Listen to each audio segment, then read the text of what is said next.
Hello दोस्तों, आपका बहुत बहुत स्वागत है आपके अपने चैनल एमपी ऑनलाइन स्टडी पर। जैसे कि आपको पता है कि हमारी जो वीडियो चल रही है वो पीरियोडिक टेबल से रिलेटेड ही हम डिस्कशन करने वाले हैं, जिसमें हमारा पी ब्लॉक एलिमेंट जो है स्टार्ट हुआ था। लास्ट वीडियो में हमने क्या किया था कि हमने यहाँ पर पी ब्लॉक एलिमेंट मतलब पी ब्लॉक तत्व उनको डिस्कशन किया था, जिसमें मैंने आपको 2 ग्रुप बता दिए थे। टोटल देखिए कितने ग्रुप पर हम स्टडी करने वाले हैं। तो ग्रुप नंबर 13, ये जो लाइन है ये कौन सी कहलाती है? ग्रुप नंबर 13, इसको ग्रुप नंबर 14 कहते हैं। ये ग्रुप 15, 16, 17 और 18, टोटल 18 ग्रुप तक जो है हम डिस्कशन करने वाले हैं। और ग्रुप नंबर 13 और ग्रुप नंबर 14 इस पर हम डिस्कशन कर चुके हैं लास्ट वीडियो में। तो यहाँ तक वीडियो आपको कंप्लीट देखना है, तब जाके आगे की वीडियो देखना है, तभी आपको समझ में आएगा। देखिए पीरियोडिक टेबल एक ऐसी टेबल है जिसमें स्टार्टिंग से पढ़ना बहुत ज़्यादा जरूरी है। ठीक है, कॉन्सेप्ट यहाँ पर क्लियर होना बहुत ज़्यादा जरूरी है, इसलिए स्टार्टिंग से वीडियो देखें। अगर आपने वीडियो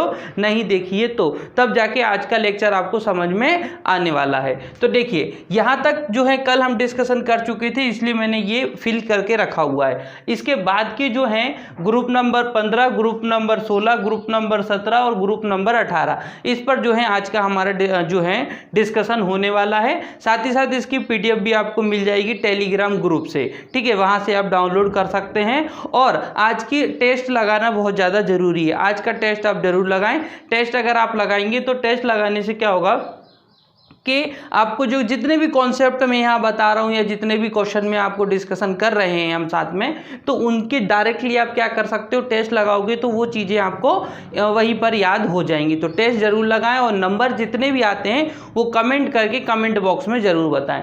तो स्टार्ट करते हैं ग्रुप नंबर 15। ग्रुप नंबर 15 को याद करने का तरीका है, जो ग्रुप 15 है ना, समूह 15 जो है इसको याद करने का तरीका है वो हम यहाँ पर लिख देते हैं। पहले मैं आपको ट्रिक बता देता हूँ, उसके बाद एक साथ मैं आपको इनकी संयोजकता भी बता दूंगा और साथ ही साथ इनकी जो है बैलेंसी संयोजकता जिसको इंग्लिश में वो भी बता दूंगा, एटॉमिक नंबर भी बता दूंगा और जो इम्पोर्टेंट फैक्ट हैं उन पर भी डिस्कशन कर लेंगे। तो ग्रुप 15 को याद करने का जो हमारे पास तरीका है वो है नाना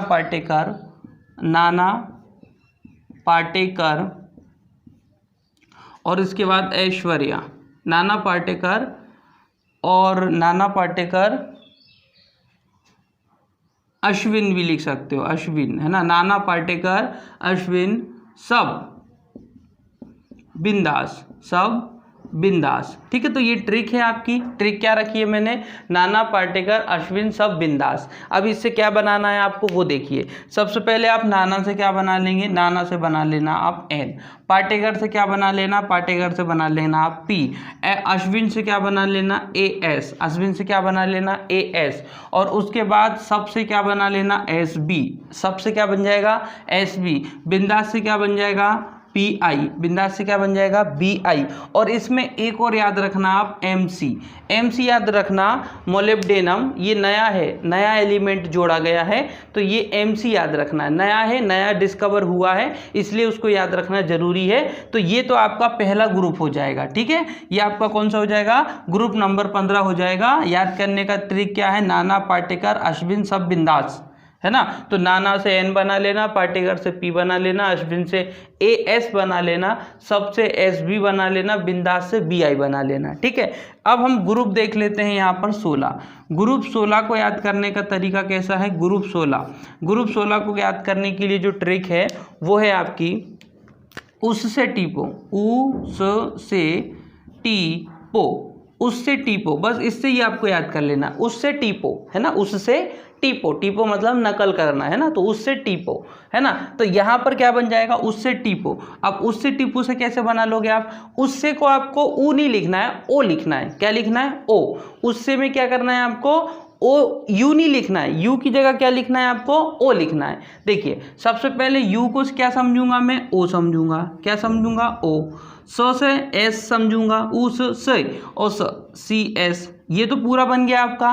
टीपो, तो टीपो से देखो आपको टीई बन रहा है और पो से क्या बन रहा है? पीओ बन रहा है। तो यहीं पर बन जा रही है आपकी ट्रिक, है ना। देखिए ऊ नहीं लिखा मैंने, ऊ की जगह पे क्या लिखा मैंने, ओ लिखा। फिर एस की जगह पे एस लिख दिया, एस ई लिखा था तो मैंने भी एस ई लिख दिया, टी ई लिखा था तो मैंने भी टी ई लिख दिया, पी ओ लिखा था तो मैंने भी पी ओ लिख दिया। तो ये एक इसकी ट्रिक बन जाएगी, मतलब उससे टीपो। फिर उसके बाद समूह 17 की बात कर लेते हैं। समूह 17, अब समूह 17 के लिए जो ट्रिक है वो हमारे पास ये है, फिर कल बाहर आएगा 80, फिर कल बाहर आएगा 80, फिर कल बाहर आएगा 80, 80, फिर कल बाहर आएगा 80। अब देखिए इसमें एक नया डिस्कवर हुआ है ना, ग्रुप 16 में भी एक नया डिस्कवर किया गया है, नया एलिमेंट खोजा गया है। तो उसके लिए आप क्या लिख सकते हैं, उसके लिए आप लिख सकते हैं LV, है ना, नया डिस्कवर किया गया है, उसका नाम क्या है, LB, मतलब जो है लीवरमोनियम, लीवरमोनियम उसका नाम है ना, लीवरमोनियम, ठीक है। तो नया डिस्कवर हुआ है LB। अच्छा, ग्रुप 17 की बात हो रही थी, ग्रुप 17 को याद करने का ट्रिक क्या है, फिर कल बाहर आएगा 80, तो फिर से क्या बना लेना आप, फिर, है ना, फिर से क्या बनाना आप, F बनाना, ठीक है। कल से क्या बनाना आप, Cl बनाना, Cl, कल से क्या बनाना, Cl। वैसे तो हम KL लिखते हैं, कल को हम इंग्लिश में कैसे लिखते हैं, KL, बट आपको यहाँ पर क्या लिखना है, Cl। बाहर से आप बना लेना Br, क्या बना लेना, Br, बाहर से क्या बना लेना, Br। आएगा से क्या बना लेना, I, आएगा से क्या बना लेना, I, आएगा से क्या बना लेना, I। 80 का 80 ही रहने देना, 80 का 80 ही रहने देना, और उसके बाद आप लिख देना, उसके बाद आप TC लिख देना, है ना, उसके बाद क्या लिख देना आप, TC, है ना, उसके बाद TC नहीं TS लिख देना, TS, क्योंकि ये नया खोजा गया एलिमेंट है, ये एक ऐसा एलिमेंट है जिसको नया खोजा गया है, डिस्कवर किया गया है इसको, है ना, ये नया खोजा गया एलिमेंट है। तो ये चीज़ आपको याद रखना। तो यहाँ से देखिए मैंने आपको 3 ट्रिक ऑलरेडी बता दी है, समूह 15 की बता दी, समूह 16 की बता दी और समूह 17 की बता दी। तो इस तरीके से जो है आप इनको याद कर सकते हो। एक और बाकी है, हम उसको लिख लेते हैं, समूह 18 वाली लास्ट, है ना, इंपॉर्टेंट लाइन है ये, है ना। समूह 18 की बात कर लेते हैं।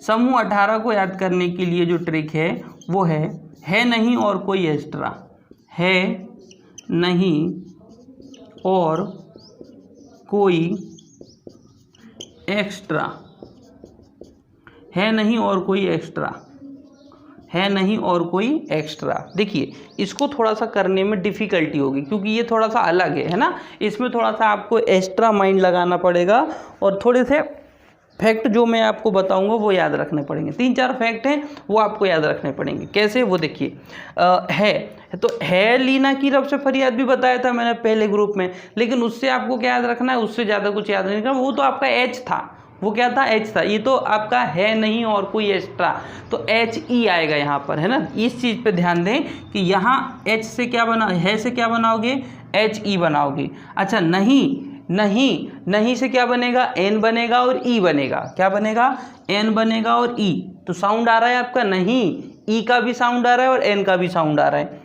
और कैसे लिखते हो, और लिखते हो OR, लेकिन यहाँ OR नहीं लिखना, यहाँ लिख देना AR। क्या लिख देना, AR, क्या लिख देना, AR। OR या AR मतलब तो एक ही है, कभी कभी हम O की जगह पे A का इस्तेमाल करते हैं, तो उसी लिए जो है आपको याद रखना है, और की जगह OR नहीं लिखना, AR लिखना, और कोई तो KR लिखना।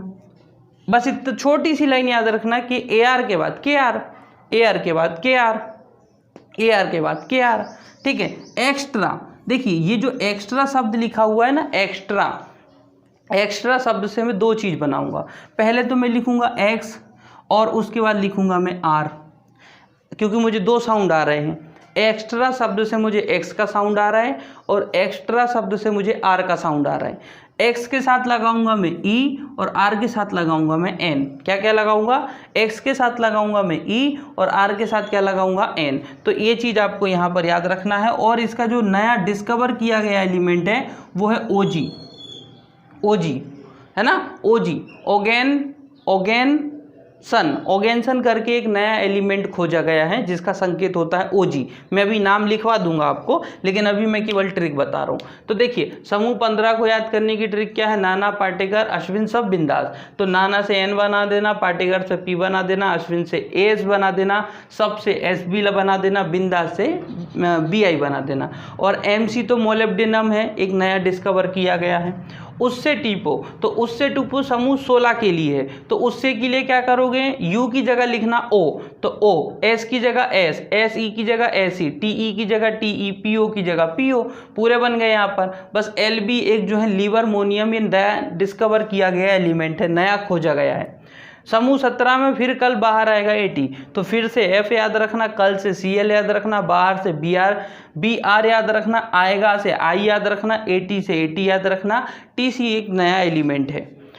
फिर समूह 18 के लिए है नहीं और कोई एक्स्ट्रा, तो है से एच ई याद रखना, नहीं से एन ई याद रखना, और से ए आर याद रखना, कोई से के आर याद रखना। तो ए आर के आर, ए आर के आर, पहले ए आर फिर के आर, ये याद ही कर लीजिए आप। फिर एक्स्ट्रा, तो एक्स्ट्रा में मुझे दो साउंड आ रहा है, एक एक्स का साउंड आ रहा है, एक आर का साउंड आ रहा है। तो एक्स से मैंने ई बना दिया, आर से मैंने एन बना दिया। इस तरीके से अब इनको हम वहाँ पर लिख लेते हैं। तो देखिए मैं अभी बता देता हूँ। सबसे पहले समूह 15, समूह 15 के कौन कौन से हैं, एन, पहले नाइट्रोजन आएगा, फिर पी आएगा, फास्फोरस आएगा, ए एस आएगा, आर्सेनिक, फिर एस बी आएगा, बिस्मिथ, है ना, सॉरी एंटीमनी, फिर बी आई आएगा जिसको बोलते हैं बिस्मिथ, और फिर आएगा एम सी जिसको बोलते हैं मोलिब्डेनम, है ना, मोलिब्डेनम।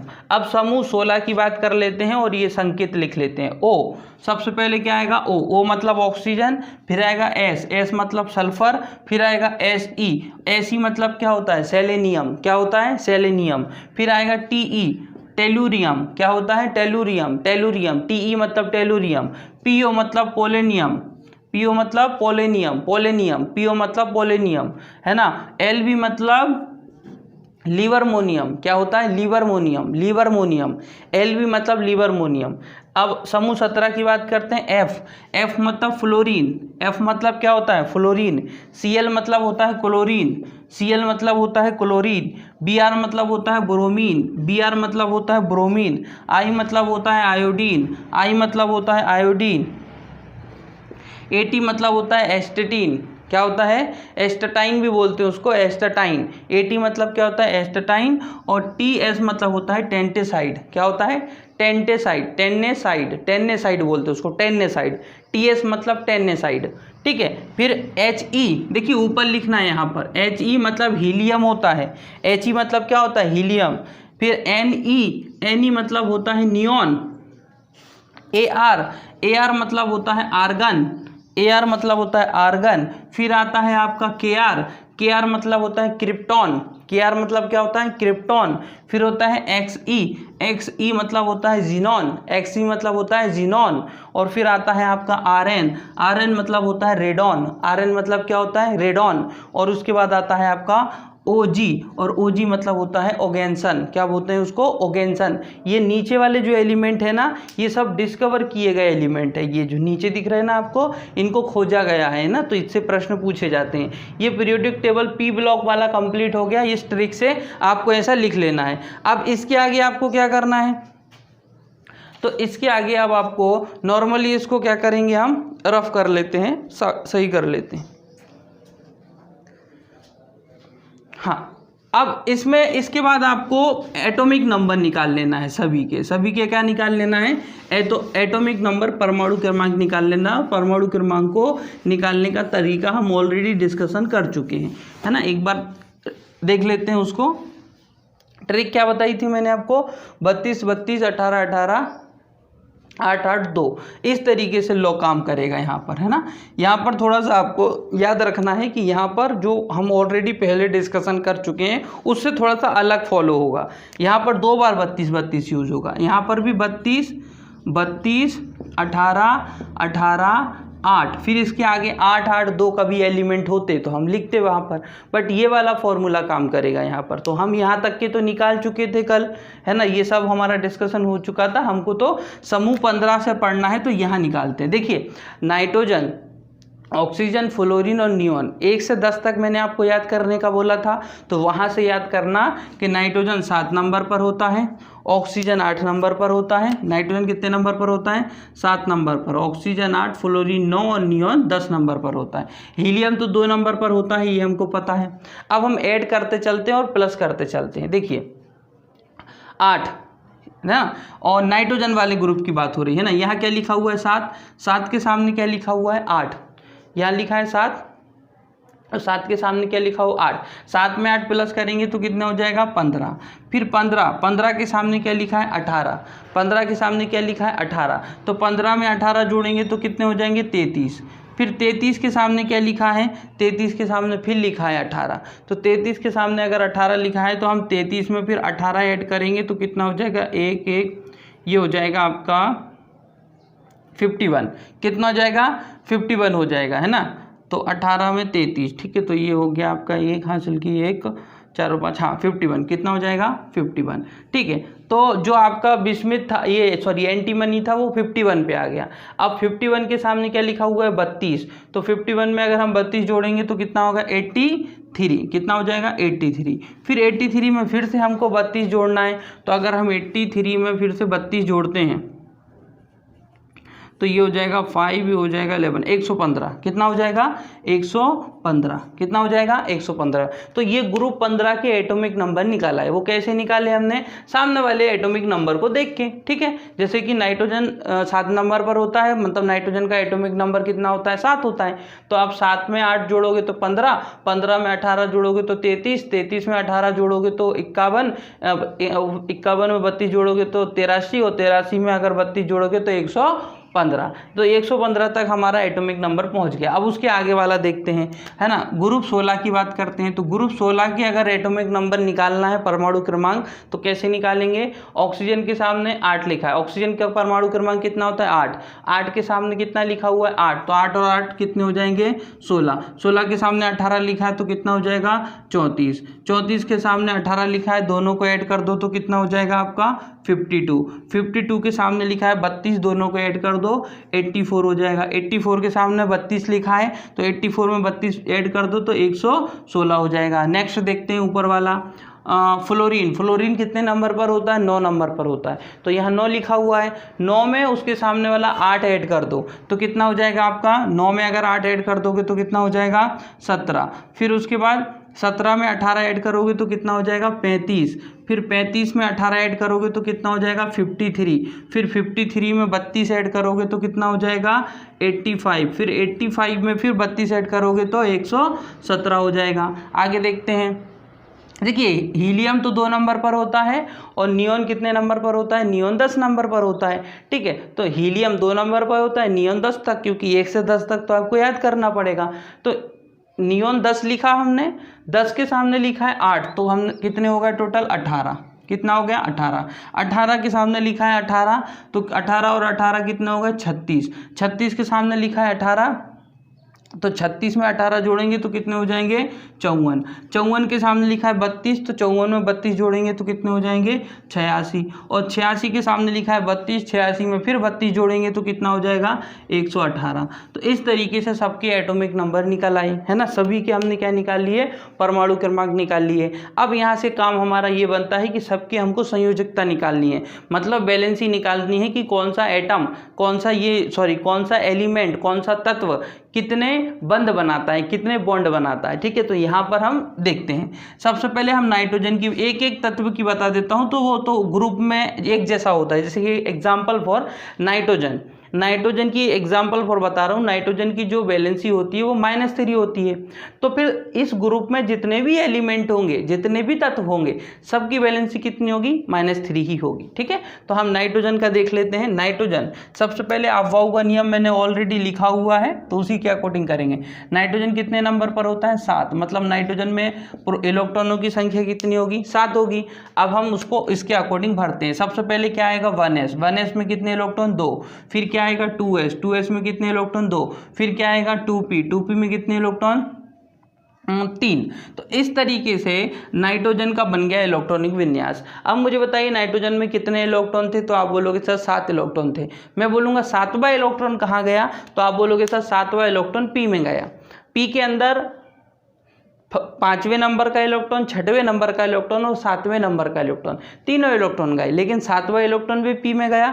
इसीलिए नाइट्रोजन वाले ग्रुप को हम पी ब्लॉक में रखते हैं, क्योंकि ये पूरा पी ब्लॉक है, क्योंकि ये सभी इन सभी तत्वों के अंतिम इलेक्ट्रॉन कहाँ जा रहे हैं, पी ब्लॉक में जा रहे हैं, इसलिए इनको पी ब्लॉक का एलिमेंट कहा जाता है। अब देखिए अंतिम तत्व कहाँ गया, इसका पी में गया, तो ये तो पी ब्लॉक का हो गया, लेकिन इसकी वैलेंसी भी तो याद करना है ना कि इसकी वैलेंसी कितनी होती है। तो उसके लिए कौन सा रूल है, बोर का नियम। सबसे पहले नाभिक आता है, फिर पहली सेल आती है, फिर उसके बाद दूसरी सेल बनाना है, फिर उसके बाद कौन सी सेल बनाना है, तीसरी सेल बनाना है। इसको इसमें रख देते हैं हम, कैसे, ये 1s, ये 2s, ये 3s, ये 4s, ये 2p, ये 3p, ये 4p, ये 3d, ये 4d, है ना, और 4f भी इसी में आता है।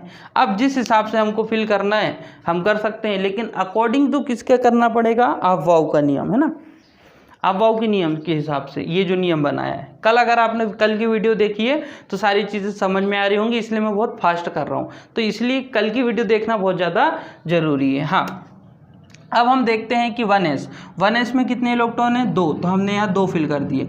2s में कितने इलेक्ट्रॉन है, 2, तो 2 फिल कर दिए। 2p में कितने इलेक्ट्रॉन है, 3, तो हमने 3 ऐड कर दिए। अब देखिए यहाँ पर क्या इलेक्ट्रॉन है, जहाँ पर इलेक्ट्रॉन नहीं है उस सेल को बनाने की ज़रूरत भी नहीं है। इलेक्ट्रॉन जहाँ तक होंगे सेल भी हम वहीं तक बनाएंगे, तो इसको मैंने हटा दिया। अब हटाने के बाद देखिए मुझे कितनी सेल बनी, तो 2 सेल बनी। ये तो नाभिक हो गया, फिर उसके बाद ये पहली सेल और ये दूसरी सेल। मैं आपसे बोलूँ कि जो नाइट्रोजन है इसमें कितनी सेल हैं, तो आप बोलोगे सर 2 सेल हैं।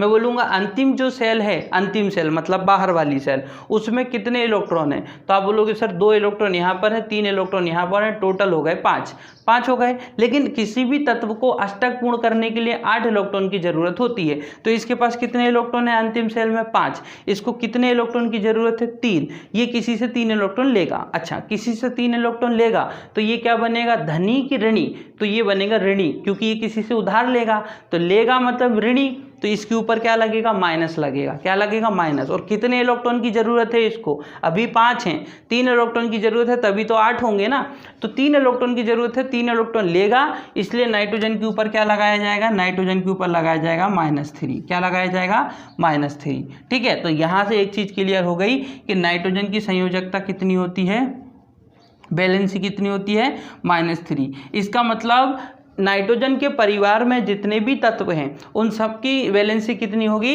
-3। और नाइट्रोजन भी पी ब्लॉक का तत्व है, तो सभी के सब पी ब्लॉक के तत्व होंगे, ये भी आपको याद रखना। ये तो मैंने आपको नाइट्रोजन ग्रुप का बता दिया है ना। अब इसी तरीके से हम किसका करेंगे,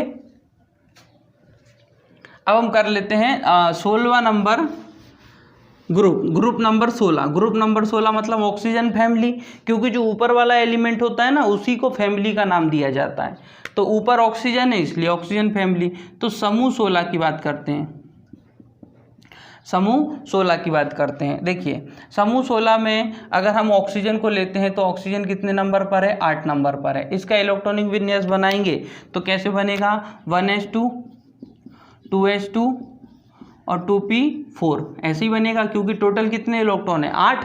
तो 2 यहाँ पर जाएंगे, 2 यहाँ पर जाएंगे, और p में कितने जाएंगे, 4। तो टोटल कितने हो गए, 8। 2 और 2 4 और 8 8 हो जाएंगे। लेकिन मैं आपसे बोलूँ कि ऑक्सीजन का अंतिम इलेक्ट्रॉन, अंतिम मतलब 8वां इलेक्ट्रॉन कहाँ गया, तो आप बोलोगे सर 8वां इलेक्ट्रॉन p में गया। कहाँ गया, p में। तो इसीलिए तो इनको p ब्लॉक में रखा गया है। ऑक्सीजन की जो फैमिली है मतलब O है, S है, SE है, TE है, PO है, LB है, इस पूरी फैमिली को हम कौन सी फैमिली में रखा है, पी ब्लॉक एलिमेंट में रखा है, क्योंकि उसका अंतिम इलेक्ट्रॉन कहाँ जाएगा, पी में ही जाएगा। आप बाकी सबका भी निकाल सकते हो इसके अकॉर्डिंग, है ना, सबके परमाणु क्रमांक हैं यहाँ पर, निकाल सकते हो। अब बात करते हैं बोर के नियम के अकॉर्डिंग कि जो ऑक्सीजन फैमिली है इसकी संयोजकता कितनी होती है। नाइट्रोजन फैमिली की क्या निकली, -3, तो यहाँ लिख देता हूँ ऊपर, है ना, -3 निकली। अब ऑक्सीजन फैमिली के लिए देख लेते हैं, ये नाभिक हो गया, ये पहली सेल, ये दूसरी सेल, दो सेल की ही ज़रूरत पड़ेगी। हाँ, यहाँ लिख देते हैं 1s, यहाँ लिख देते हैं 2s और यहाँ लिख देते हैं 2p। 1s में कितने इलेक्ट्रॉन हैं? आप बोलोगे सर 1s में 2 हैं तो मैंने 2 लिख दिए, 2s में 2 हैं तो मैंने 2 लिख दिए, 2p में 4 हैं तो मैंने 4 लिख दिए। अब मुझे बताओ जो ऑक्सीजन है उसके अंतिम सेल में कितने इलेक्ट्रॉन हैं? तो आप बोलोगे ऑक्सीजन के अंतिम सेल में कितने इलेक्ट्रॉन हो रहे हैं? 2 यहाँ पर, 4 यहाँ पर, टोटल कितने? 6 इलेक्ट्रॉन है। तो यहाँ एक चीज़ याद रखना कि ऑक्सीजन की जो अंतिम सेल है वहाँ पर कितने इलेक्ट्रॉन हो रहे हैं? 6। लेकिन अष्टक पूर्ण करने के लिए कितने होने चाहिए? 8। तो इसको कितने इलेक्ट्रॉन की ज़रूरत है? ऑक्सीजन को कितने इलेक्ट्रॉन की ज़रूरत है? ऑक्सीजन को 2 इलेक्ट्रॉन की ज़रूरत है। तो यहाँ पर ऑक्सीजन 2 इलेक्ट्रॉन लेगा, ऑक्सीजन 2 इलेक्ट्रॉन लेगा, इसलिए उसके ऊपर क्या लगेगा? 2- लगेगा। देखिए यहाँ पर 2 इलेक्ट्रॉन यहाँ पर हैं, 4 इलेक्ट्रॉन यहाँ पर हैं, टोटल हो गए 6, जबकि अष्टक पूर्ण करने के लिए 8 होना चाहिए। तो यहाँ पर क्या 8 इलेक्ट्रॉन है? नहीं है। यहाँ पर कितने हैं? 6। तो ये 2 इलेक्ट्रॉन ले लेगा और जैसे ही इसको 2 इलेक्ट्रॉन मिल जाएंगे तो इसमें रख देगा वो, किसके अंदर? P के अंदर। तो P के अंदर 6 हो जाएंगे और S के अंदर 2 रहेंगे, तो टोटल हो जाएंगे 8। लेकिन कब होंगे ये? जब वो किसी से 2 उधार लेगा, और उधार लेना मतलब माइनस लग जाएगा उसके ऊपर। तो ऑक्सीजन की जो संयोजकता होती है वो क्या होती है? -2। मतलब ऑक्सीजन की नहीं, ऑक्सीजन के सभी परिवार में जितने भी तत्व हैं सबकी जो संयोजकता है वो -2 ही रहेगी। ठीक है, इसके बाद अब हम देख लेते हैं फ्लोरीन वाला। ठीक है, फ्लोरीन कितने नंबर पर है? फ्लोरीन 9 नंबर पर है। फ्लोरीन कितने नंबर पर है? फ्लोरीन 9 नंबर पर है। तो एक बार उसका और देख लेते हैं।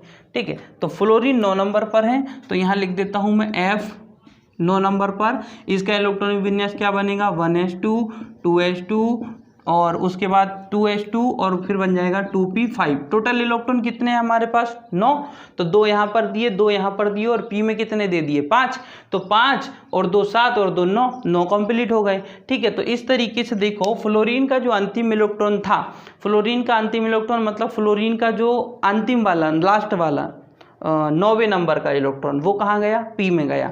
इसीलिए फ्लोरीन की जो फैमिली है, फ्लोरीन की जो फैमिली है उसको हमने किस ब्लॉक में रखा है? P ब्लॉक में रखा हुआ है। ठीक है, अब इसका बोर का नियम बना लेते हैं, है ना। ये आपका 1s, फिर ये आपका 2s, ये हो गया आपका नाभिक। ठीक है, 1s में कितने इलेक्ट्रॉन है, फिर 2s में कितने हैं और 2p में कितने हैं, वो हम यहाँ फिल कर देते हैं। 1s में 2 इलेक्ट्रॉन है, मैंने 2 रख दिए। 2s में 2 इलेक्ट्रॉन है, मैंने 2 रख दिए।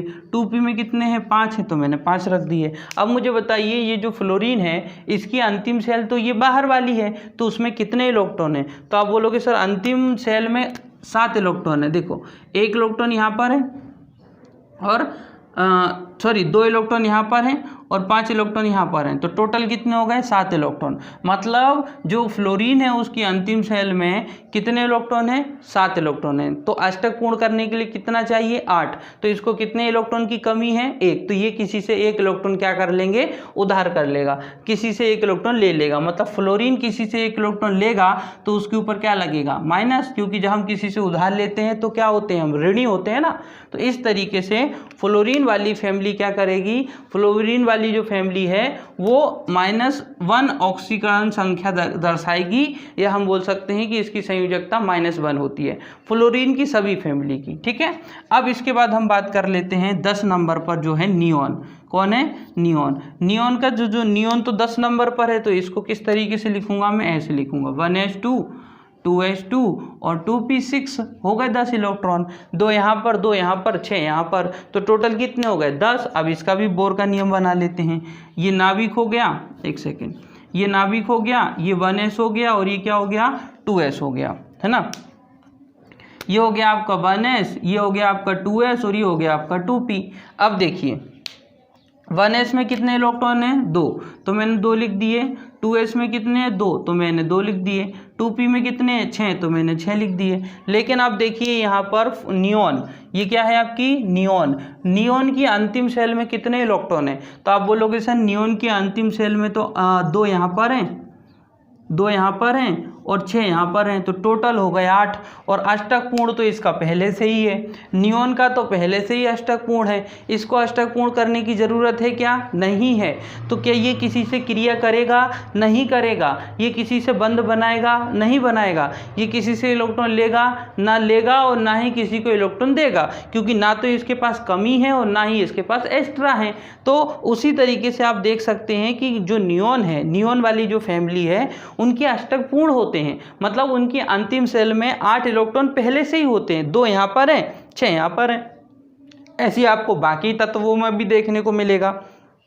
तो जो नियोन है उसका अष्टक तो पहले से पूर्ण है, इसीलिए इनको जो ग्रुप 18 है ना, ये जो ग्रुप 18 है, इनको हम निष्क्रिय गैस कहते हैं। ग्रुप 18, समूह 18, देखिए इसके नाम समझिए, इसको शून्य समूह कहते हैं। ग्रुप 18 को शून्य समूह कहते हैं। क्यों? क्योंकि ना तो ये किसी से इलेक्ट्रॉन लेते हैं और ना ही किसी को इलेक्ट्रॉन देते हैं, इनका अष्टक कंप्लीट होता है। ये किसी से क्रिया नहीं करते, इसलिए इनको निष्क्रिय गैस कहा जाता है। सभी गैस हैं और इनको निष्क्रिय गैस कहा जाता है। उसी के साथ अगर आप देखोगे तो किसी से क्रिया नहीं करते, उत्कृष्ट रहते हैं, उत्कृष्ट गैसें भी इनको ही कहा जाता है ना। तो याद रखना, निष्क्रिय गैस, उत्कृष्ट गैस, शून्य समूह, ये सब किसके नाम हैं? ये सब ग्रुप 18 के नाम हैं। तो जो समूह 18 है, ग्रुप 18 है, इसके बहुत सारे नाम हैं, क्योंकि ये किसी से क्रिया नहीं करते। ये जितने भी एलिमेंट हैं यहाँ पर, जैसे कि हीलियम है, नियोन है, ये आपका क्या है, आर्गन है, क्रिप्टॉन है, जीनॉन है, रेडॉन है और ऑर्गेनेज हैं, ये सब क्या करते हैं? ये किसी से क्रिया नहीं करते, क्योंकि अष्टक इनका कंप्लीट है। ठीक है, तो इनकी वैलेंसी क्या हो गई? 0। क्या हो गई? तो नियोन की वैलेंसी क्या हो गई? 0। ना तो किसी से इलेक्ट्रॉन लेंगे और ना देंगे, तो ये चीज़ भी याद रखना। ये तो हो गई सभी की, मैंने आपको वैलेंसी बता दी। और सभी किस में आते हैं? पी ब्लॉक में ही आते हैं, क्योंकि अंतिम इलेक्ट्रॉन कहाँ जा रहा है? पी में जा रहा है। तो अब यहाँ पर आपके 2 चीज़ क्लियर हो चुकी हैं। अब आते हैं आपके फैक्ट, है ना। अब यहाँ से समझिए नाम, पहले तो मैं आपको नाम भी लिखवाता चलूँगा और दूसरी चीज़ें मैं आपको फैक्ट भी बताते चलूँगा। यहाँ से हो जाती है वीडियो और भी ज़्यादा इम्पोर्टेंट, क्योंकि डायरेक्टली मैं आपको वो प्रश्न बताऊंगा जो पूछे जाते हैं। ठीक है, हाँ, सबसे पहला ग्रुप बना देता हूं मैं। N मतलब नाइट्रोजन, P मतलब फास्फोरस, उसके बाद AS मतलब आर्सेनिक, Sb मतलब विस्मित, एंटीमनी, Bi मतलब विस्मित होता है, और Mc मतलब होता है मोलिब्डेनम। क्या होता है? मोलिब्डेनम। नाम लिख लेते हैं। N मतलब क्या होता है? नाइट्रोजन। क्या होता है? नाइट्रोजन। P मतलब क्या होता है? फास्फोरस। क्या होता है? फास्फोरस। AS मतलब होता है आर्सेनिक। क्या होता है? आर्सेनिक। ठीक है। Sb मतलब होता है एंटीमोनी। ठीक है। AS मतलब एंटीमोनी। Bi मतलब विस्मित। Bi मतलब क्या होता है? विस्मित। Mc मतलब होता है मोलिब्डेनम। क्या होता है? मोलिब्डेनम। अब देखिए इसमें से इंपॉर्टेंट क्या क्या है। पहला तो नाइट्रोजन के बारे में समझिए। इसकी खोज पीस्टेले नामक साइंटिस्ट ने की थी। पीस्टेले नामक साइंटिस्ट ने नाइट्रोजन की खोज की थी। नाइट्रोजन इसलिए इम्पोर्टेंट है क्योंकि जब नाइट्रोजन की क्रिया हाइड्रोजन के साथ की जाती है तो अमोनिया बनता है। क्या बनता है? अमोनिया बनता है। तो ये प्रश्न पूछा जाता है कि अमोनिया का निर्माण कैसे होता है, तो नाइट्रोजन और हाइड्रोजन की क्रिया से अमोनिया का निर्माण होता है। लेकिन इस विधि को हैबर विधि कहा जाता है। इस विधि को कौन सी विधि कहा जाता है? हैबर विधि। अब कई लोगों ने सुना होगा कई बार कि हैबर विधि पूछा जाता है कि हैबर विधि क्या है, तो समझ जाना कि हैबर विधि अमोनिया के निर्माण की विधि है, जिसमें क्या किया जाता है? नाइट्रोजन और हाइड्रोजन की आपस में क्रिया कराई जाती है। ठीक है। और नाइट्रोजन की खोज किसने की थी? पीस्टेले नामक साइंटिस्ट ने जो है नाइट्रोजन की खोज की थी। तो नाइट्रोजन के बारे में इतनी जानकारी आपको याद रखना है। अब हम बात करते हैं फास्फोरस। किसके बारे में? फास्फोरस। देखिए फास्फोरस बालों में पाया जाता है। अगर हमारे शरीर में बालों में, है ना, बालों में फास्फोरस की मात्रा बढ़ जाए, है ना, फास्फोरस की मात्रा बढ़ जाए तो बाल कैसे हो जाते हैं? घुंघराले। कैसे हो जाते हैं? घुंघराले हो जाते हैं। बाल घूम जाते हैं, घुंघराले हो जाते हैं। तो याद रखना, बाल में अगर फास्फोरस की मात्रा बढ़ जाए तो बाल कैसे हो जाते हैं, घुंघराले हो जाते हैं। और फास्फोरस के बारे में समझिए, फास्फोरस दो तरीके का होता है, एक होता है लाल फास्फोरस, एक लाल फास्फोरस होता है और एक सफ़ेद फास्फोरस होता है ना। ये जो लाल फास्फोरस होता है, ये जो लाल फास्फोरस होता है, ये जो आपकी माचिस होती है, माचिस इसकी तिल्ली बनाने में इसका इस्तेमाल किया जाता है। लाल फास्फोरस जो आप देखते हैं जिससे आप आग जलाते हैं, माचिस, उसमें जो है लाल फास्फोरस का इस्तेमाल किया जाता है। सफ़ेद फास्फोरस जो है जुगनू में बनता है,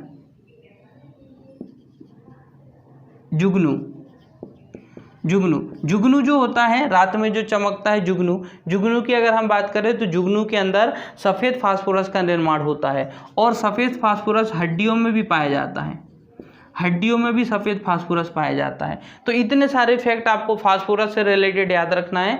बाल जो होते हैं, बाल को घुंघराले करने का मेन कारण किसका होता है, फास्फोरस का होता है। लाल फास्फोरस होता है और सफ़ेद फास्फोरस होता है।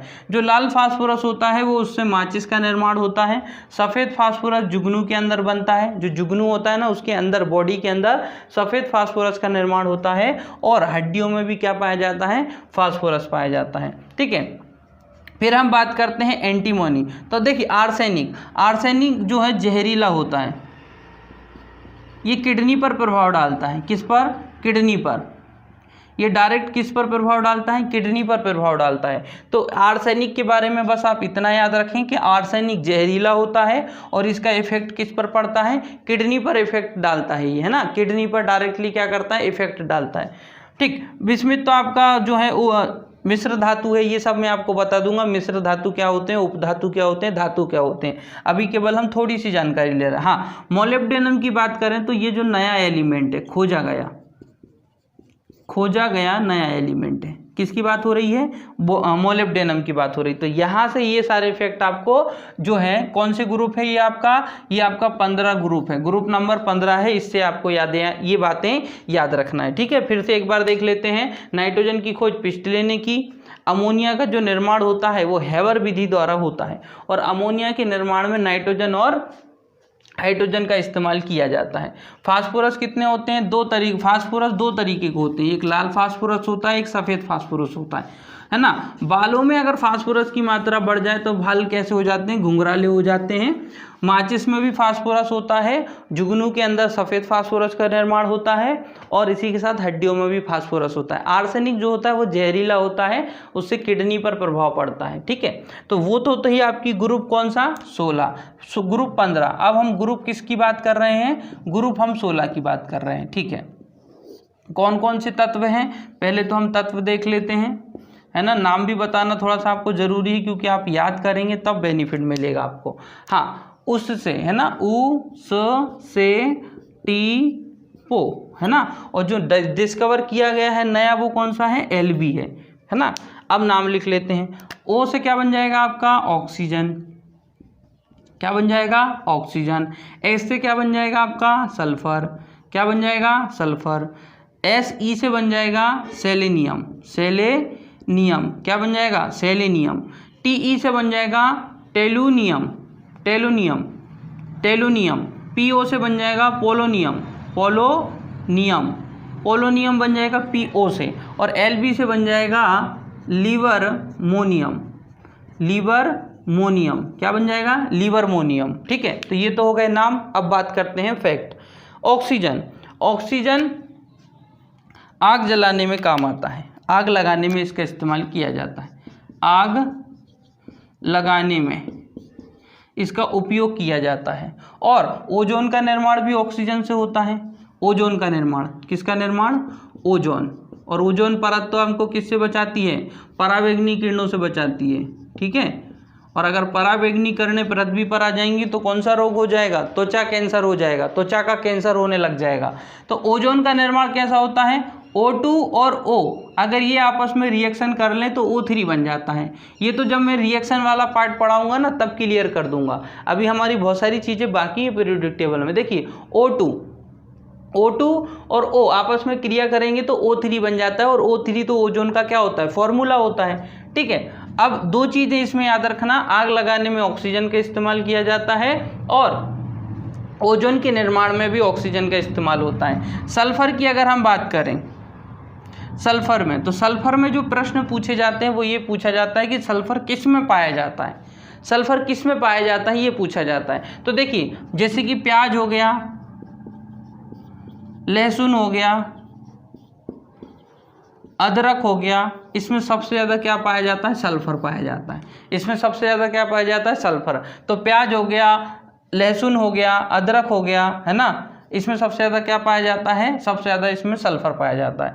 सेलेनियम की अगर हम बात करें तो ये इम्पोर्टेंट है सेलेनियम, क्योंकि जो है HIV जो वायरस होता है, HIV वायरस, वो सेलेनियम के कारण जो है हमारी बॉडी में जल्दी फैलने लगता है। तो ये इम्पोर्टेंट है कि जो सेलेनियम है, सेलेनियम अगर आपकी बॉडी में ज़्यादा हो जाए तो उसके कारण HIV वायरस जो है आप पे जल्दी अटैक कर सकता है और उसकी जो संक्रमण क्षमता है, फैलने की क्षमता है, वो बढ़ जाएगी। किसके कारण, सेलेनियम के कारण। तो HIV वायरस जो है जल्दी से फैलने लगता है या जो है ज़्यादा हो जाता है HIV वायरस, किसके कारण, सेलेनियम के कारण।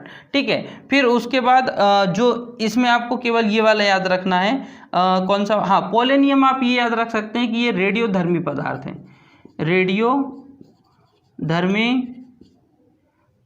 रेडियोधर्मिक पदार्थ है।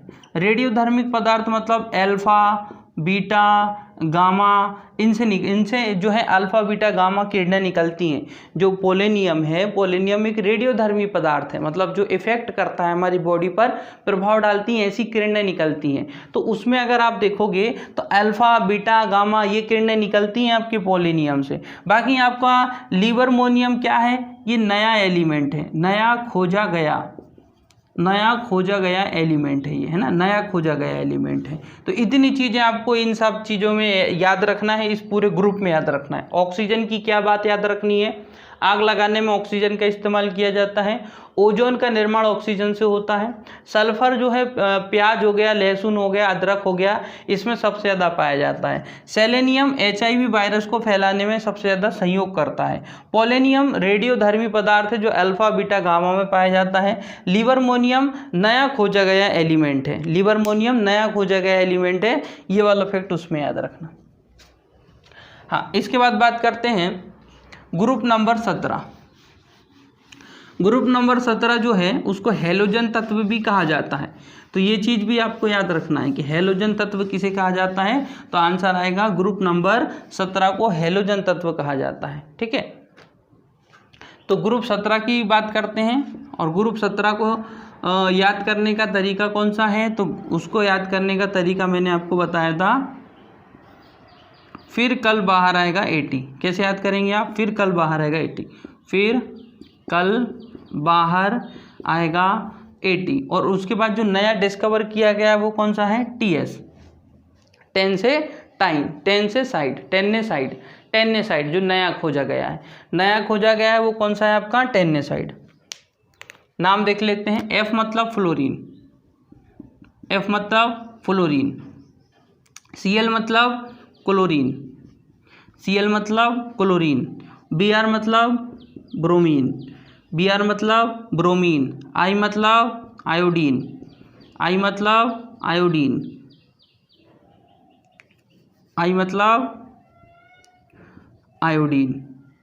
ठीक है, फिर उसके बाद 80 मतलब एस्टेटाइन, 80 मतलब एस्टेटाइन, और TS मतलब टेन्नेसाइड,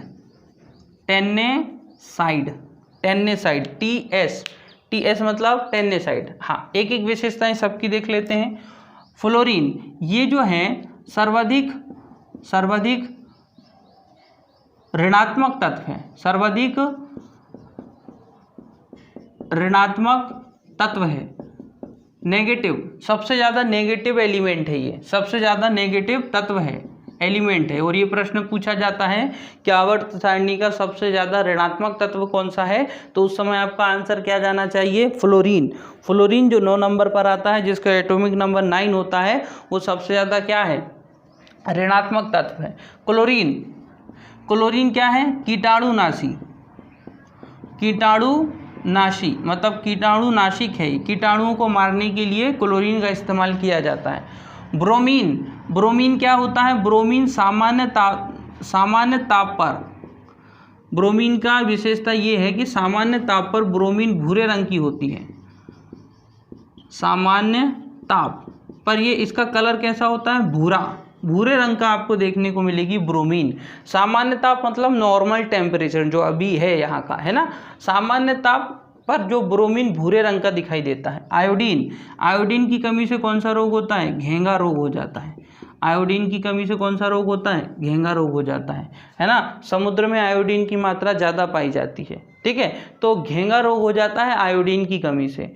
एस्टाटाइन, एस्टाटाइन क्या है? रेडियोधर्मी पदार्थ है, रेडियोधर्मी पदार्थ है ना, हानिकारक है ये, है ना। एस्टाटाइन क्या है? रेडियोधर्मी पदार्थ है। आयोडीन की कमी से कौन सा रोग होता है? घेंघा रोग होता है। टेन्नेसाइड की बात करें तो ये क्या है आपका? नया खोजा गया तत्व, नया खोजा गया तत्व है ये, ठीक है। तो ये चीज़ आपको इसमें याद रखना है। एक बार रिवाइज कर लेते हैं। फ्लोरीन सर्वाधिक ऋणात्मक तत्व है। फ्लोरीन क्या है? सर्वाधिक ऋणात्मक तत्व है। क्लोरीन क्या है? कीटाणुनाशी है। क्लोरीन कैसा है? कीटाणुनाशी है। ब्रोमीन क्या है? सामान्य ताप पर भूरा रंग का दिखाई देता है। आयोडीन की कमी से घेंघा रोग होता है। एस्टाटाइन रेडियोधर्मी पदार्थ है। टेन्नेसाइड नया खोजा गया एलिमेंट है। टेन्नेसाइड कैसा है? नया खोजा गया एलिमेंट है। अब हम बात करते हैं ग्रुप नंबर 18, लास्ट जो ग्रुप है और इम्पोर्टेंट ग्रुप है क्योंकि नाम ही उसकी इम्पोर्टेंट है। शून्य समूह उसको कहा जाता है, अक्रिय गैस उनको कहा जाता है, निष्क्रिय गैस उनको कहा जाता है। इतने सारे नाम हैं और जितनी भी गैसें हैं उनका यूज़ देखेंगे आप तो बहुत सारे यूज़ हैं इनके, है ना। देखिए तो यहाँ पर मैं बना देता हूँ सबसे पहले ग्रुप 18 इम्पोर्टेंट है इसलिए इसको थोड़ा सा डिटेल में करेंगे और यहाँ से प्रश्न बहुत ज़्यादा पूछे जाते हैं। अभी जब प्रश्न मैं आपको बताऊँगा तो आपको क्लियर हो जाएगा, है ना। थोड़ा सा इसके लिए एरिया भी ज़्यादा लगेगा। सबसे पहले है, नहीं, और, कोई, एक्स्ट्रा और नया खोजा गया एलिमेंट कौन सा है? ओजी। नाम लिख देता हूँ एक बार देख लेना। He मतलब क्या होता है? हीलियम। He मतलब हीलियम। Ne मतलब नियॉन। Ne मतलब नियॉन। Ar मतलब आर्गन। Ar मतलब आर्गन। Kr मतलब क्रिप्टॉन। Kr मतलब क्रिप्टॉन। Ze मतलब जीनॉन। क्या होगा? जीनॉन। Ze मतलब क्या होगा? जीनॉन, जीनॉन, ठीक है। और Rn मतलब रेडॉन। Rn मतलब रेडॉन। और लास्ट Og मतलब क्या हो जाएगा? जो 118वें नंबर पर है Og, तो ये हो जाएगा आपका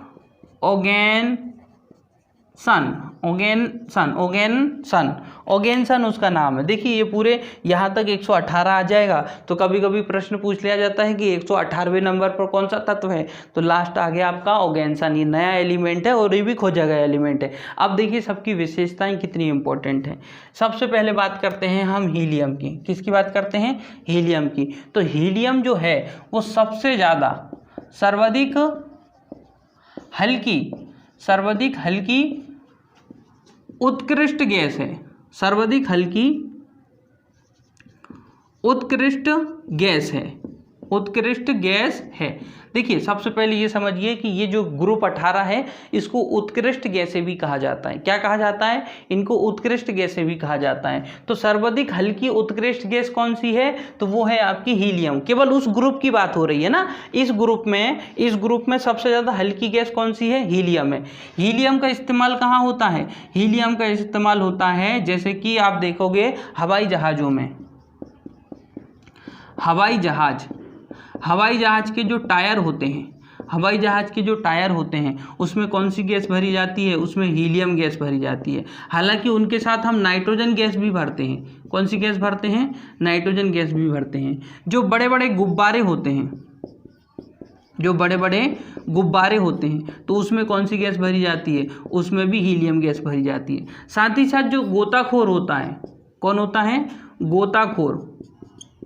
गोताखोर वो भी अपने साथ क्या लेके जाता है? हीलियम गैस लेके जाता है। हालांकि उसकी जो सिलेंडर होता है, गोताखोर मतलब जो पानी में जाता है वो एक सिलेंडर लेकर जाता है। उस सिलेंडर में दो गैस होती हैं, एक ऑक्सीजन गैस होती है और एक आपकी हीलियम गैस होती है। कौन कौन सी गैस होती हैं? एक ऑक्सीजन गैस होती है और एक हीलियम गैस होती है। ऑक्सीजन गैस जो है 85% होती है और हीलियम गैस कितनी होती है?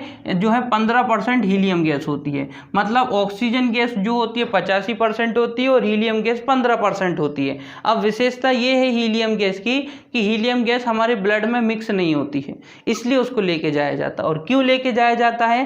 ताकि जो वाटर है, जो पानी है, वो हमारे चारों ओर क्या लगाता है? प्रेशर। तो हमारी बॉडी में जो है दाब बढ़ जाता है, प्रेशर बढ़ जाता है। उस प्रेशर को कम करने के लिए सिलेंडर में ऑक्सीजन गैस और हीलियम गैस दोनों भरी होती है। ऑक्सीजन गैस तो सांस लेने के लिए होती है, लेकिन हीलियम गैस प्रेशर कम करने के लिए उस टंकी में फिल की जाती है, जो कि केवल 15% होती है। और 85% कौन सी गैस होती है? ऑक्सीजन। तो देखिए हीलियम की इतने सारे यूज है, याद रखना। हीलियम सबसे ज्यादा हल्की उत्कृष्ट गैस है। हीलियम का इस्तेमाल हवाई जहाजों के टायर में भरने में किया जाता है। टायरों में हीलियम गैस के साथ जो है नाइट्रोजन गैस भी भरी जाती है। जो बड़े बड़े गुब्बारे होते हैं उसमें हीलियम गैस का इस्तेमाल किया जाता है। गोताखोर अपनी गैस की जो टंकी होती है उसके अंदर जो है gas cylinder, oxygen gas cylinder जो होता है उसके अंदर ऑक्सीजन गैस भी होती है और हीलियम गैस भी होती है। हीलियम गैस केवल 15% होती है। हीलियम गैस का काम क्या है? प्रेशर को कम करना। जो उसके ऊपर प्रेशर लगता है वाटर के अंदर हमारी बॉडी के ऊपर, उसको कम करने का काम हीलियम गैस करती है। तो ये हीलियम की बात हो गई। अब हम बात करते हैं नियॉन की। किसकी बात करते हैं? हम बात कर लेते हैं नियॉन। तो देखिए नियॉन की अगर हम बात करें, बहुत विशेषता इसकी इंपॉर्टेंट है नियॉन की। जो विज्ञापन वगैरह होते हैं, विज्ञापनों में इसका इस्तेमाल किया जाता है। जितने भी विज्ञान, इसको हम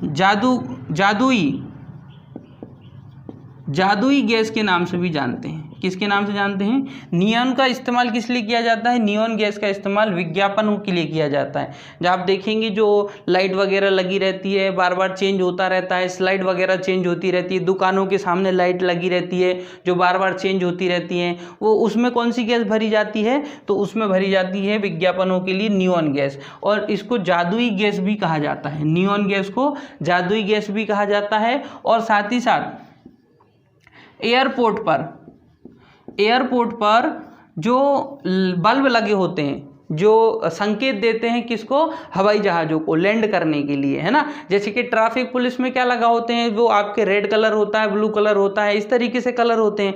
उसी तरीके से जो एयरपोर्ट में जो बल्ब लगे होते हैं उनको मतलब सिग्नल देने के लिए जो बल्ब लगे होते हैं एयरपोर्ट में, उन बल्बों के अंदर भी कौन सी गैस भरी जाती है? नियॉन गैस भरी जाती है। तो बल्बों के अंदर, एयरपोर्ट के जो बल्ब होते हैं उनके अंदर, एयरपोर्ट के जो बल्ब होते हैं उनके अंदर सिग्नल देने के लिए कौन सी गैस होती है? नियॉन गैस भरी जाती है। तो नियॉन गैस का इस्तेमाल विज्ञापन के लिए किया जाता है। जादुई गैस इसको कहा जाता है। एयरपोर्ट में जो बल्ब लगे होते हैं खंबे, उनके अंदर नियॉन गैस भरी जाती है। आर्गन गैस की बात करते हैं अब।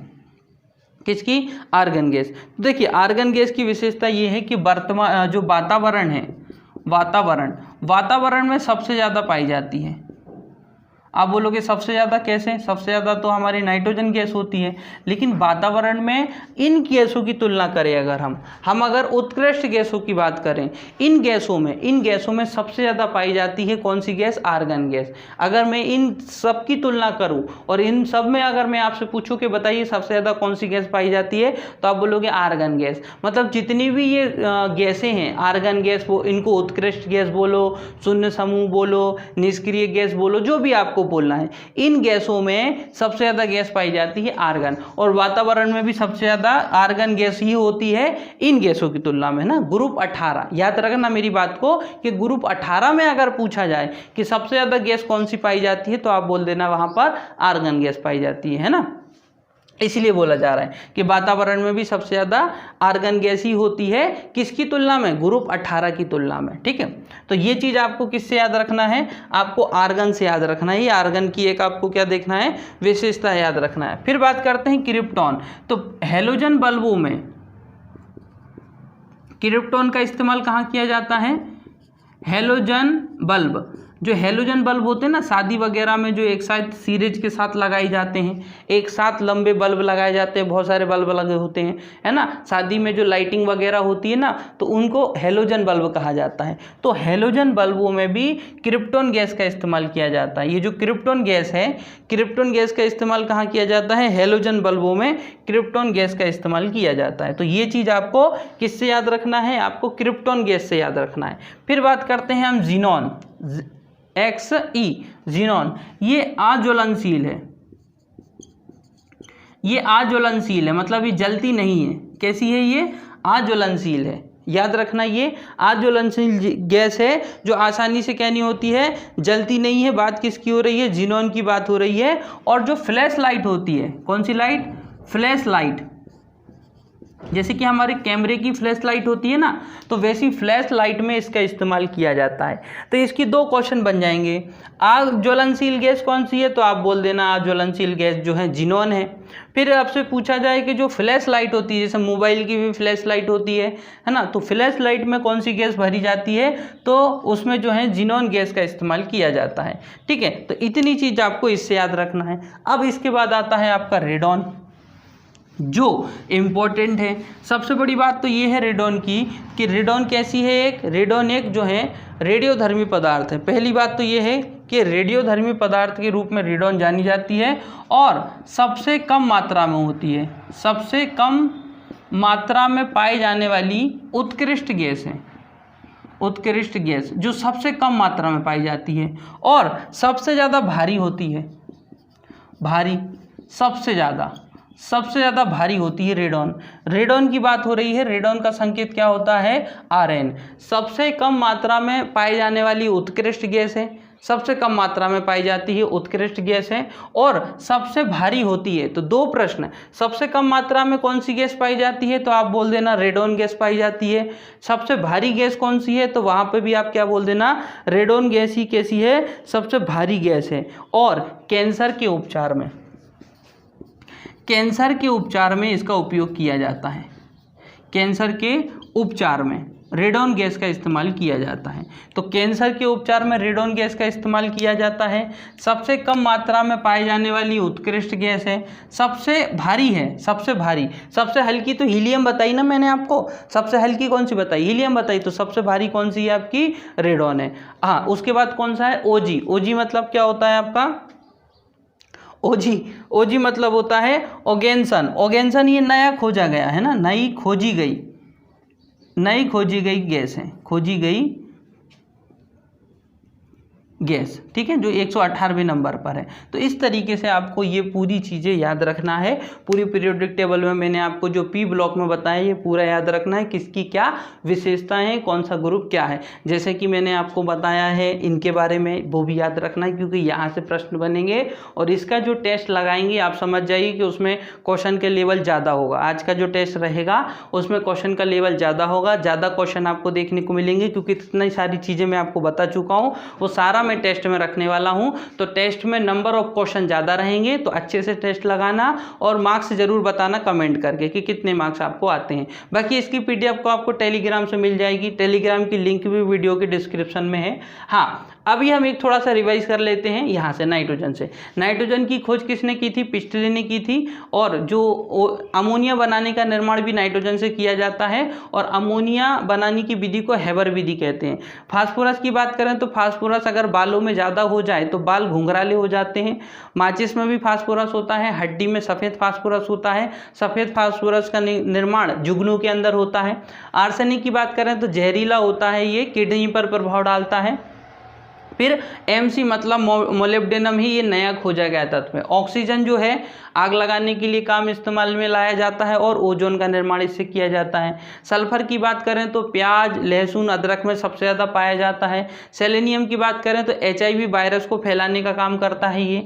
टेलोनियम की अगर हम बात करें तो ये क्या है? ये आपका रेडियोधर्मी पदार्थ है। मोलिब्डेनम की बात करें तो ये भी एक रेडियोधर्मी पदार्थ है। LB जिसको बोलते हैं हम लिबरमोनियम, ये नया खोजा खोजा गया तत्व है। फ्लोरीन की बात करें तो सर्वाधिक ऋणात्मक तत्व इसको कहा जाता है। क्लोरीन की बात करें तो कीटाणुनाशी तत्व है ये। ब्रोमीन की बात करें तो सामान्य ताप पर भूरे रंग का दिखाई देता है। आयोडीन की बात करें तो इसकी कमी से घेंगा रोग हो जाता है। एटी की बात करें तो ये एक रेडियोधर्मी पदार्थ है। टीएस की बात करें मतलब टेंटेसाइट की बात करें तो नया खोजा गया तत्व है। हीलियम की बात करें तो हीलियम को गुब्बारों में भरा जाता है।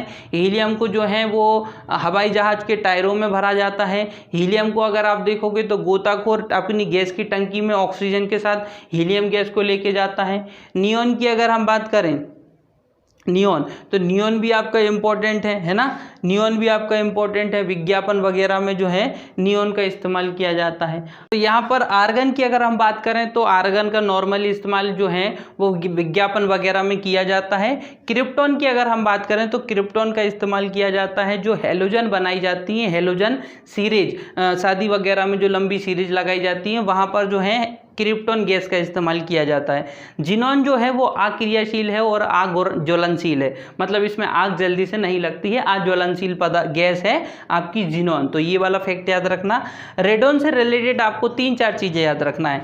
देखिए इस पूरे हैलोजन ये आपकी कौन से हैं, उत्कृष्ट गैसें हैं। उत्कृष्ट गैसें हैं तो उत्कृष्ट गैस में जो रेडॉन है वो सबसे कम मात्रा में पाई जाती है। सबसे ज़्यादा मात्रा में पाई जाने वाली उत्कृष्ट गैस कौन सी है, आर्गन है। सबसे कम मात्रा में पाई जाने वाली रेडॉन है। सबसे भारी गैस बोलूं तो हीलियम है और सबसे हल्की गैस बोलूं तो वो कौन सी है, सबसे हल्की हीलियम है और सबसे भारी कौन सी है, रेडॉन है। तो ये वाले फैक्ट भी आपको याद रखना है। साथ ही साथ ओजी की बात कर रहे हैं, ओगेन्सन, ये जो है नया ओगेन्सन्स है ना, ओगेन्सन्स ये नया खोजा गया एलिमेंट है। तो उसमें आपको ये जो नीचे वाले एलिमेंट है ना ये आपको याद रखना है। मोलिब्डेनम है, फ्लोरोफीन है ना, ये सारे आपके जो लिवर्मोनियम है, टेंसेसाइड है, ये जो मैंने आपको नए एलिमेंट के नाम बताए ये सब नए खोजे गए एलिमेंट है। इससे प्रश्न पूछ लिया जाता है। साथ ही साथ मैंने आपको ग्रुप में सारे ग्रुप डिस्कशन कर लिए हैं।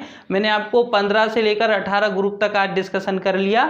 ग्रुप 15 -3 उसकी संयोजकता होती है, ग्रुप 16 -2 उसकी संयोजकता होती है, ग्रुप 17 -1 उसकी संयोजकता होती है और ग्रुप 18 इसकी संयोजकता 0 होती है। क्या होती है, 0 होती है। तो ये वाला फैक्ट भी याद रखना। तो इसी के साथ आज की वीडियो हमारी यही समाप्त होती है। 3 काम आपको जरूर करना है। वीडियो आपने कंप्लीट कर ली है, टेस्ट आपको देना है। टेस्ट आप देंगे तो कितने आपको मार्क्स आते हैं वो आप कमेंट करके मुझे बताएंगे। साथ ही साथ आप जो है इस वीडियो की जो PDF फाइल है वो आप जो है हमारे टेलीग्राम ग्रुप से भी डाउनलोड कर सकते हो। टेलीग्राम ग्रुप की लिंक इस वीडियो के डिस्क्रिप्शन में आपको मिल जाएगी, तो डायरेक्टली आप वहां जाकर जो है इसको डाउनलोड करें। ये सारे काम आपको करना जरूरी है। और साथ ही साथ वीडियो अगर आपको पसंद आ रही है तो वीडियो को लाइक करें, चैनल को सब्सक्राइब करें। चैनल अगर आपने सब्सक्राइब किया हुआ है तो बेल आइकन जरूर प्रेस करें, उससे आपको डायरेक्टली नोटिफिकेशन मिल जाता है जब भी वीडियो हम अपलोड करेंगे उस वक्त। ठीक है दोस्तों, तो इसी के साथ आज की हमारी वीडियो समाप्त होती है। वीडियो को लाइक जरूर करें।